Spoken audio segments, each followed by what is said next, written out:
welcome United States Senator Joni Ernst. Hey folks, oh my gosh, we've got a packed house. You're all out for Nikki Haley, right? Thank you so much for coming out on a blustery cold day. We just drove up from Red Oak, Iowa, Montgomery County, where it was a balmy 10 degrees, right?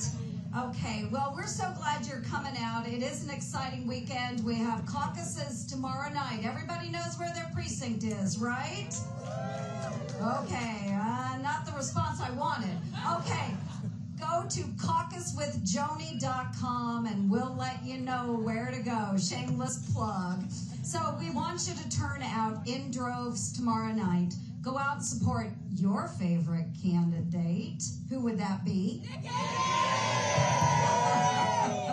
Well, thanks for coming out, and I hope you can get out safely. Tomorrow evening, caucuses do start at 7 p.m. sharp, so make sure you are there well ahead of time to get checked in and participate in the Iowa Caucus. So thank you for that. So it is a great honor and privilege to be here today to introduce a very dear friend of mine. Now, I've known Nikki Haley for a number of years now. And Nikki started, of course, in politics in South Carolina and became the governor of South Carolina there, where she was able to gain the experience in executive management. Very, very important, I think, as you're moving into other positions of greater responsibility.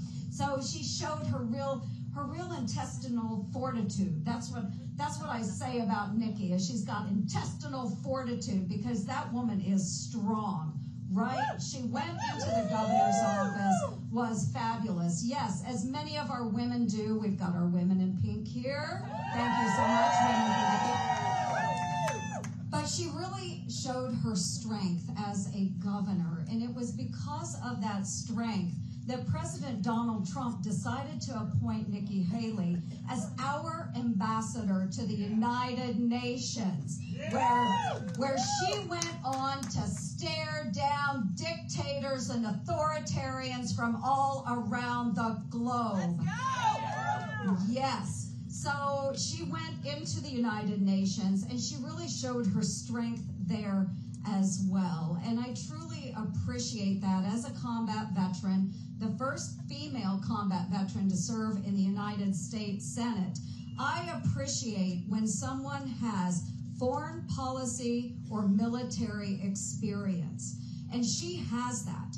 Because we can look at all of our Republican candidates out there. They've all got great plans to secure the southern border, right? We need to do that. It is a disaster. They've all got great plans to tackle the economy, because God knows we've suffered under Joe Biden and his Bidenomics. But we see a difference when it comes to those that have the foreign policy experience and those that do not. And what I appreciate about Nikki is that she can take a look at how we secure our nation, make our lives better and safer by knowing when to engage and when not to engage. Again, she has that experience from the United Nations. Now, when Nikki engaged in the presidential race, a lot of people were saying, she's not going to make it. Right? Wrong. It's wrong. That's it. Because she had, again, showed that strength and showed that leadership. We're just now, getting started. Just getting started. So, what I always explain to folks, and I'll give you a little bit of an Army definition about what a leader is, okay? Because a lot of people will say, oh, you're a senator, you're a leader, or, oh, Joni, you were a battalion commander, so you're a leader. No, that's not what a leader is. Those are titles, right? Governor's a title, ambassador's a title. But Nikki is a leader. A leader. A leader according to, and I'm going to paraphrase a bit, an Army definition of a leader. Someone who inspires others to a common goal or objective for the group or the unit, for the good of everyone. For the good of everyone. And Nikki is a leader because she's inspiring so many people across the state of Iowa, inspiring them so much to get out, support her in the caucuses, support her in this quest for the nomination of the Republican Party for our President of the United States. So friends, join me in welcoming this inspiring leader, Nikki Haley.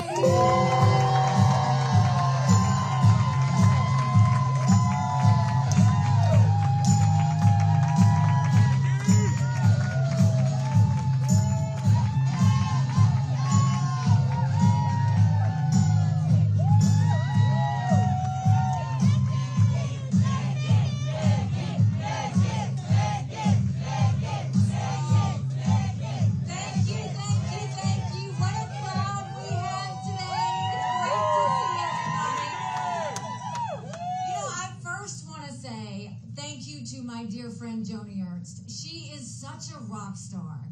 And when you look, it's a testament not just to her, but truly the delegation in Iowa, they fight for you. They really, really fight for you. And they work hard. And I have such a respect for them because as I've gone through every one of their districts and I've seen how they've served, you don't see that in every state. And I want you to really appreciate what you have because when you match this delegation up to a lot of others, they're workers, they're fighters, but they're also results-oriented. They have to come back and tell you what they're doing. So you are very blessed, and I want to thank Joni for being here. She's a dear friend, and it's always fun to hang out with her. So I will say this. It is cold outside.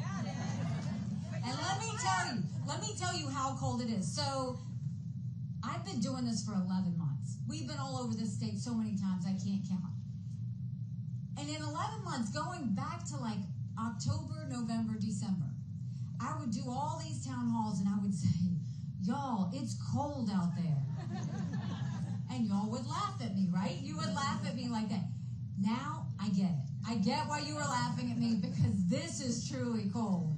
But we're going to keep on going anywhere and everywhere. We're going to go all the way until the last hour because we know what situation we're in.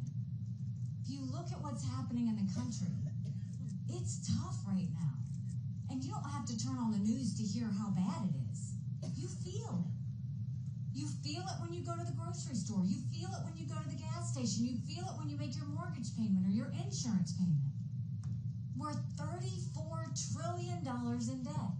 We're having to borrow money just to make our interest payments. China owns some of that debt. And I would love to be able to tell you that Biden did that to us. And he sent us down this roller coaster of socialism that's dangerous, that we have to stop. But our Republicans did that to us too. You go back and look at the $2.2 trillion COVID stimulus bill that they passed with no accountability. Left us with 80 million Americans on Medicaid, 42 million Americans on food stamps. That's a third of our country. And now you're looking at a situation where we have got to get our economy and inflation under control. So you know what I think about that? Don't you think it's time we had an accountant in the White House?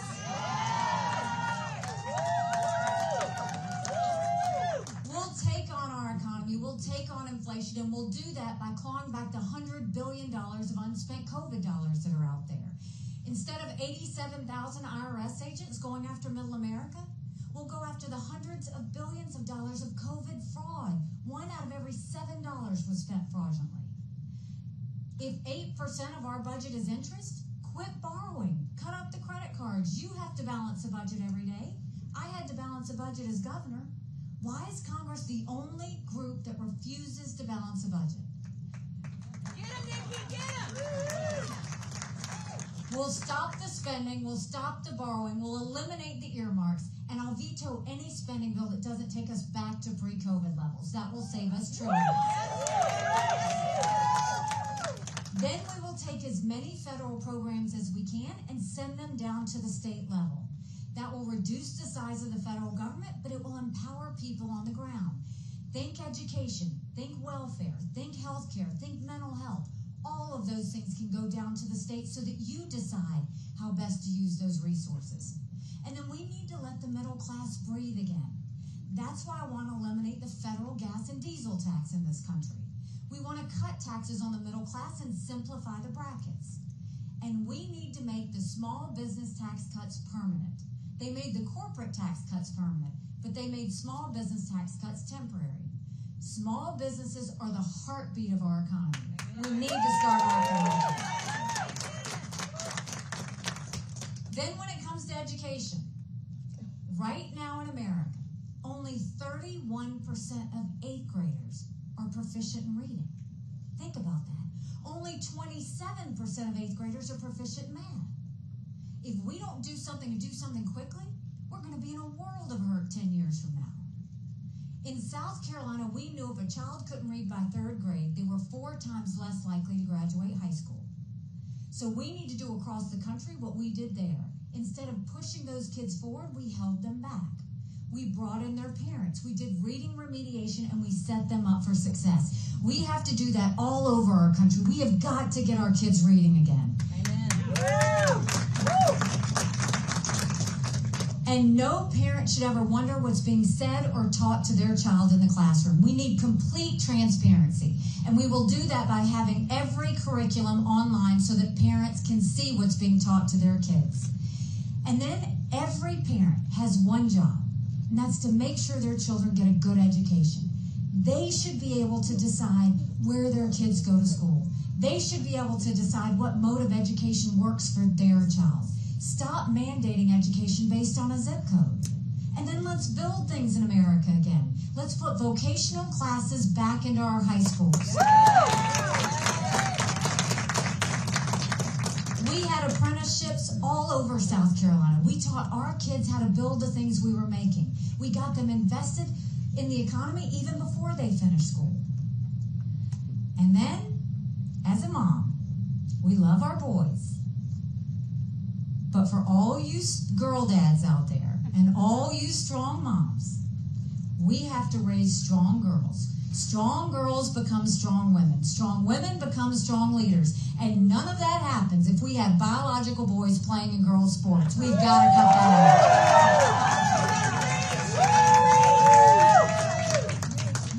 out. And then when it comes to the border, it truly is the most irresponsible act I've seen. I can't believe this is the United States of America. It's a total dereliction of duty. 8 million illegal immigrants have come to that border. More fentanyl has crossed the border that would kill every single American last year. #1 cause of death for adults 18 to 45? Fentanyl. And don't think for a second China doesn't know what they're doing when they send it over. In South Carolina, we passed the toughest illegal immigration law in the country. President Obama sued us over it, and we won.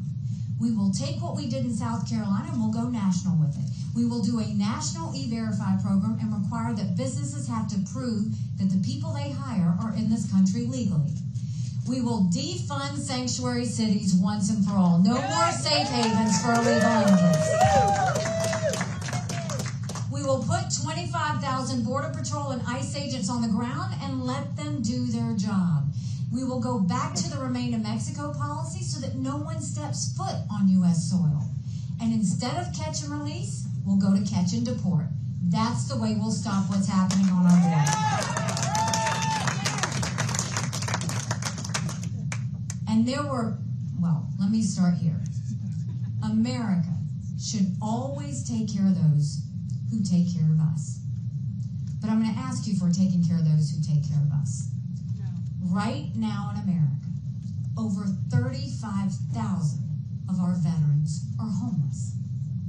1 in 3 suffers from PTSD or thoughts of suicide. We lose 22 heroes a day to suicide. If a veteran needs a doctor's appointment, on average, it takes 29 days. Why 29 days? Because on the 30th day, they can go to the doctor or hospital of their choice. So midway through the 29 days, they get a call to reschedule, and the clock starts all over again. It's shameful how we treat our veterans.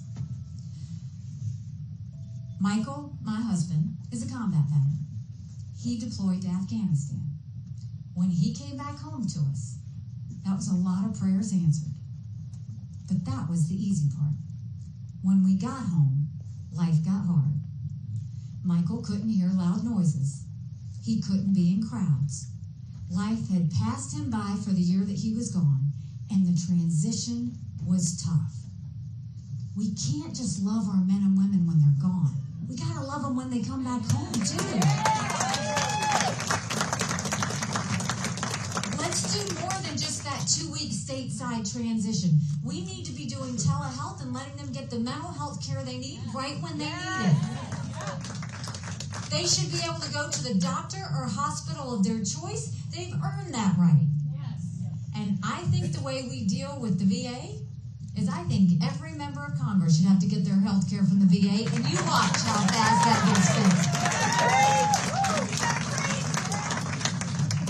fixed. Speaking of Congress, don't you think it's time we had term limits in Washington, D.C.? Don't you think we need to have mental competency tests for anyone over the age of 75? Now let me tell you, when I say that, I'm not being disrespectful. We all know people above 75 that can run circles around us. Senator Grassley's a perfect example of that. And then we know Joe Biden. These are people making decisions on our national security. These are people making decisions on the future of our economy. We need to know they're at the top of their game. I don't care if you do it for everybody 50 and up. But we need clarity on that. And there were 2 things at the UN that we saw Russia, China, and Iran never wanted us to have. They never wanted us to have a strong military, and they never wanted us to be energy independent.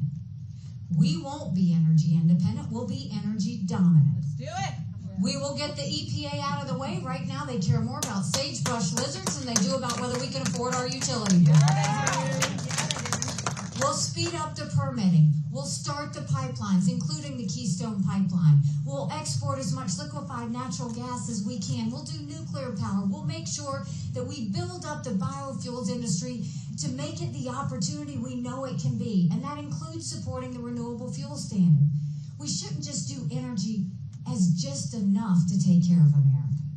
Let's turn our energy industry into an economic powerhouse that helps us pay down our debt and get our inflation down. Those are the ways, not only is it national security, but that's the way that we can get up and flourish economically. So those are the domestic issues. Now let's talk about national security. The world is on fire. We've got a war in Europe. We've got a war in the Middle East. You've got North Korea testing intercontinental ballistic missiles that can reach the U.S. You've got China on the march. But make no mistake, none of that would have happened had we not had that debacle in Afghanistan. The idea that my husband and his military brothers and sisters who served there had to watch us leave Bagram Air Force Base in the middle of the night without telling our allies who stood shoulder to shoulder with us for decades because we asked them to be there.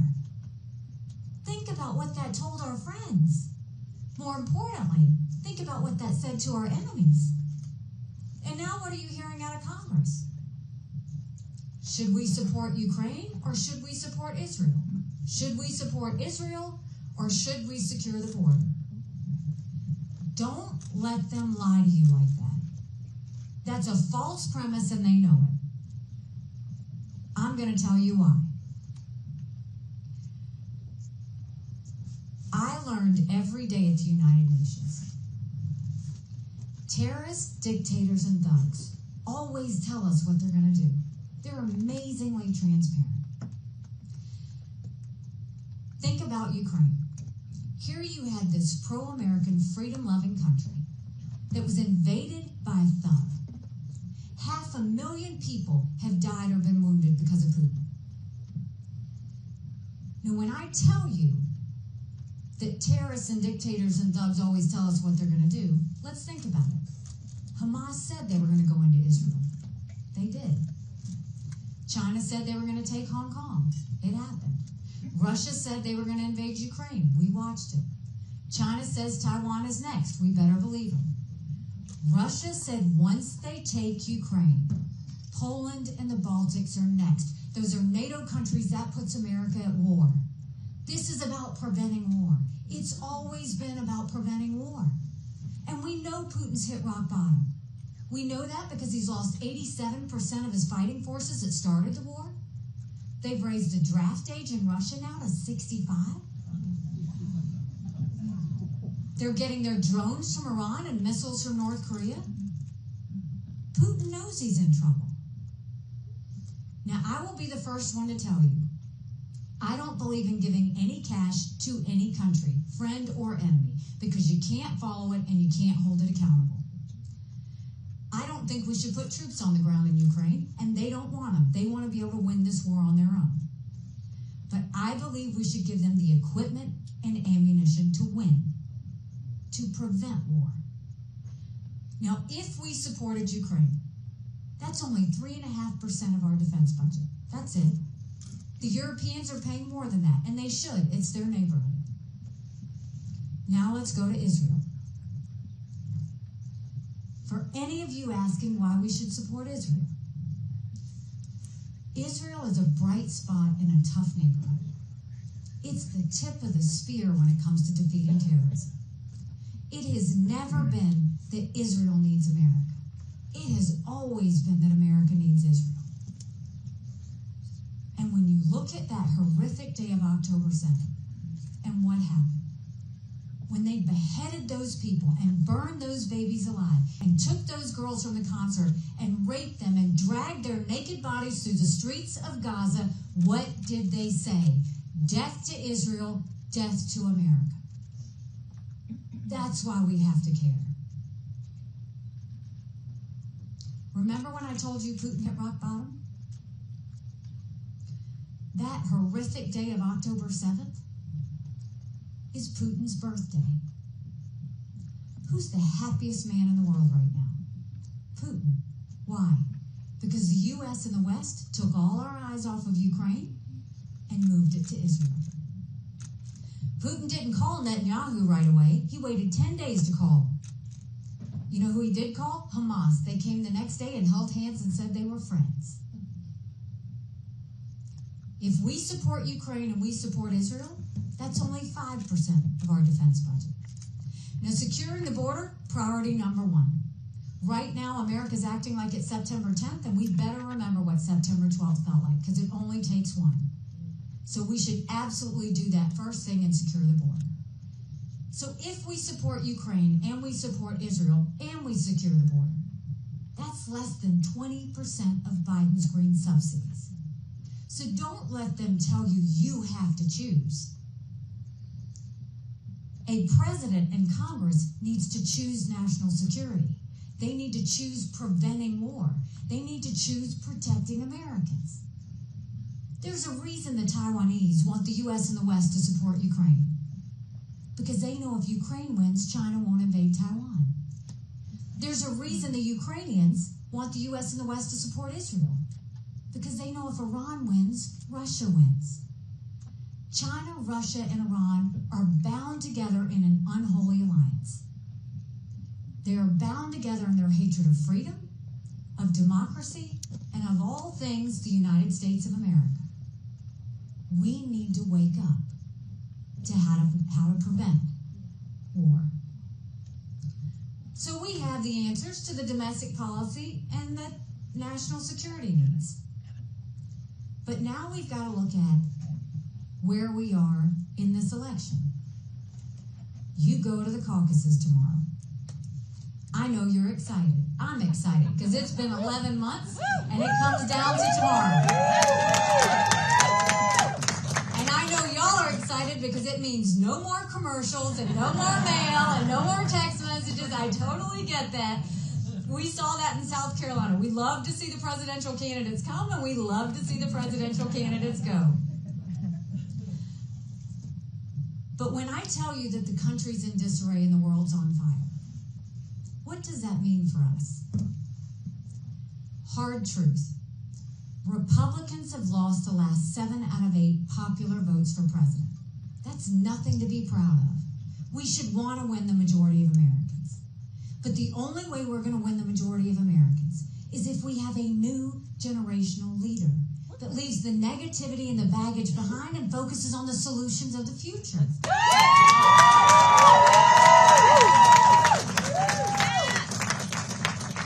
You don't fix Democrat chaos with Republican chaos. Another hard truth. I think President Trump was the right president at the right time. I agree with a lot of his policies. But rightly or wrongly, chaos follows him. You know I'm right. Chaos follows him. And we can't be a country in disarray and a world on fire and go through 4 more years of chaos. We won't survive it. And we will not survive a President Kamala Harris. That's why the general election matters. You can look at the polls head to head against Biden. There's been many of them. Ron doesn't beat Biden. Trump's head to head with Biden. On a good day, he might be up by 2. That's margin of error. That's another nail biter of an election, and that's one where we're holding our breath. I'm in every one of those general election polls. And I beat Biden, according to the Wall Street Journal and others, by 17 points.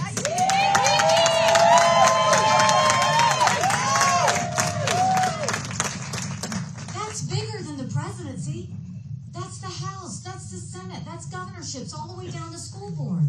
You win by double digits, you're going into D.C. with a mandate to stop the wasteful spending and get our economy back on track. A mandate to get our kids reading again and go back to the basics on education. A mandate to secure our border, no more excuses. A mandate for law and order in our country, and a mandate for a strong America that we can be proud of. Don't you want that?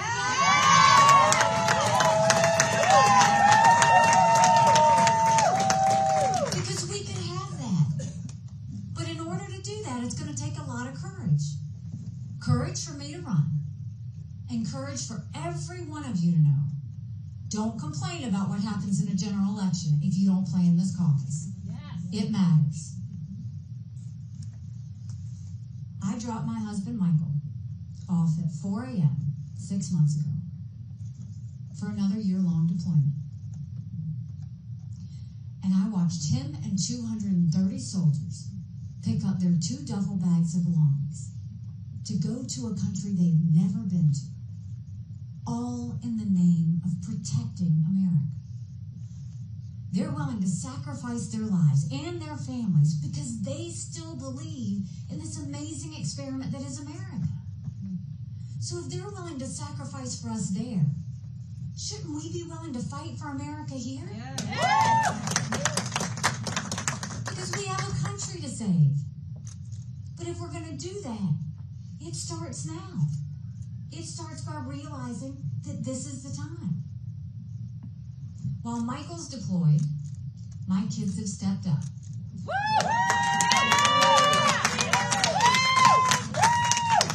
Now, when they were little and I was in the governor's residence, and we'd have legislators or whoever come to visit, I would always have to go tell them to shake hands, and I would say, okay, I'll give you $0.25 for every hand that you shake.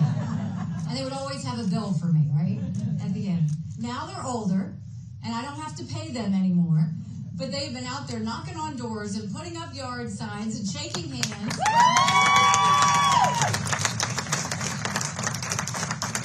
And right now, they're having a competition on who can get the most caucus cards. So if you look on your chair, there are these caucus cards.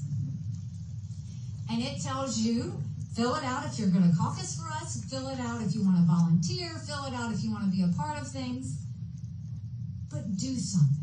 You can be the start of the solution that we have. You know, somebody asked me why I was running when I announced. I said, my parents came here 50 years ago to an America that was strong and proud and full of opportunities. I want them to know that country again. I'm doing this for my husband, Michael, and his military brothers and sisters. I want them to know their sacrifice matters. I want them to know that we love our country. I'm doing this for my daughter, who just got married, And I saw how hard it was for her and her husband to buy a home. The average home buyer in America now is 49 years old. The American dream is leaving them. And I'm doing this for my son, who's a senior in college. And I am tired of watching him write papers of things he doesn't believe in just to get an A. That's not us. That's not America. No. And for the first time, 81% of Americans don't think their kids are going to live as good of a life as we did. We can't be okay with that. I'm not okay with that. We do have a country to save. But I'll tell you this. If you will join with us in this movement, if you will join with us and caucus, if you will bring friends and family with you when you do it, I promise you, our best days are yet to come. Do it. Thank you very much.